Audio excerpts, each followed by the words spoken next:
Hey everyone, and welcome back to another video. And in this video, I'm going to show you how to connect to the internet on your PS5. Now, this video is going to be particularly useful for individuals. Let's say that you just got your PS5 and you want to go ahead and connect to the internet.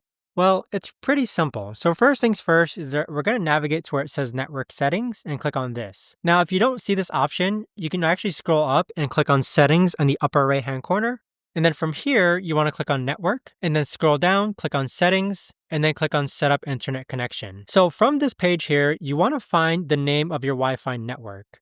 So here, this is my Wi-Fi network. We're going to click on it. And if this is your first time connecting to your Wi-Fi network, you're going to need to enter your password. But if you've connected to it before, then it should automatically go ahead and connect. So now if we go back and then click on connection status, you can see that we're connected to the Wi-Fi, our internet connection is connected, and that we're signed into this PlayStation network. But there you have it, guys. That right there is the best and easiest way that I know of to actually go ahead and connect to the internet on your PS5. If you guys know of a better or easier way to actually do this, let me know in the comments down below. I would love to know. Thanks so much for watching, everyone, and I'll see you guys all in the next video.